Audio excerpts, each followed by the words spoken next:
Bonjour à tous, c'est l'heure de votre quotidienne Quintet Flash, direction ce mercredi l'hippodrome de Vichy à l'occasion du prix Impératrice Eugénie.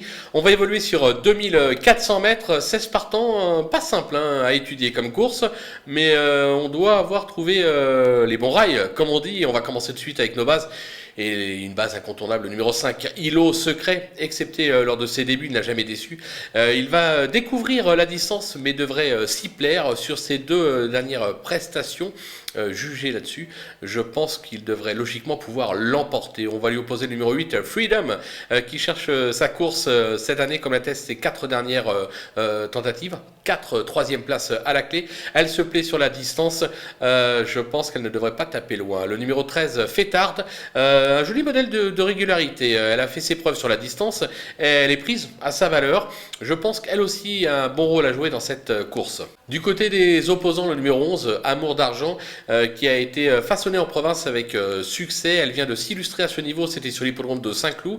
La distance reste une inconnue pour elle, mais je pense qu'il n'y aura pas de souci, raison pour laquelle je la place aussi haut. L'As, Motlaen, qui a montré quelques moyens depuis ses débuts. Il a déjà gagné sur 2200 mètres et devrait être encore mieux sur 2400 mètres. Alors certes, sa marge au poids est réduite, mais moi personnellement j'y crois. Le numéro 3, ici, 22 décevante lors de ses premières sorties. Elle vient d'ouvrir son palmarès sur un 2200 mètres sur l'hippodrome de Lyon au Paris. Sur sa lancée, elle peut encore faire parler d'elle et accrocher une place.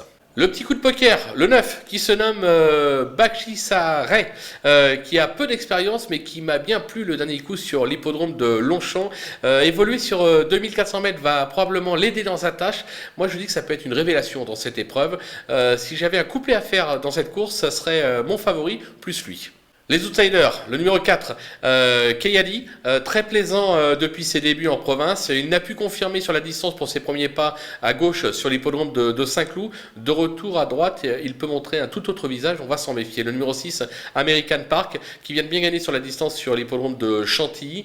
Le handicapeur lui a mis 5 livres de pénalité, logique, mais je pense qu'il est encore compétitif tout de moins pour une place. Le numéro 10, Haroun, quelle forme ces dernières semaines. Il semble s'adapter à tous les parcours. L'engagement est plutôt favorable et pourtant son entourage dit que le cheval à ce poids-là c'est un petit peu compliqué, raison pour laquelle j'ai glissé un peu plus bas, mais attention à lui, ça peut être amusant dans un jeu. Le 14, Garrick Harmony, qui apprend gentiment son métier, il passe un test à ce niveau, il va être probablement avantagé par la distance, là aussi guerre à lui. Le numéro 16, Valour, elle progresse gentiment et vient même d'ouvrir son palmarès dans un maiden, c'était sur l'hippodrome de Senon. Alors bon, la donne change ici, bien évidemment, elle monte de catégorie, mais pourquoi pas, pour une cote ça peut être là aussi amusant.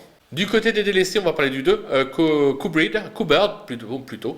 Quelques bonnes sorties depuis ses débuts. Il vient de s'illustrer dans un handicap. En revanche, je crains pour lui la distance. Alors c'est une affaire d'impression. Moi je ne l'ai pas gardé, j'ai pris un risque, à vous de voir, mais moi j'y crois pas plus que ça. Le numéro 7, Fernoboy, plaisant à 2 ans, il a depuis déçu, excepté un succès sur l'hippodrome de Cannes-sur-Mer cet hiver. La distance ne sera pas un souci, mais il reste sur 2 échecs à ce niveau, raison pour laquelle je n'y crois pas. Le numéro 12, Normandy Beach, qui compte quelques bonnes sorties sur le mile, c'était en province, mais a en revanche échoué lors de son unique tentative à ce niveau. Moi je me dis que c'est pas un parcours pour lui, raison pour laquelle je l'écarte. Et enfin le numéro 15, Sudden Date, qui vient d'échouer dans un handicap sur la distance à Saint-Cloud en valeur 35. Le handicapeur a fait un petit geste, moins d'1 kilo. Pour moi ça va pas suffire pour pouvoir s'illustrer, ça aurait été mieux en deuxième épreuve, raison pour laquelle là encore je ne le retiens pas dans ma sélection. Justement, on va se quitter avec ma sélection et mes conseils de jeu. Maintenant, c'est à vous de jouer.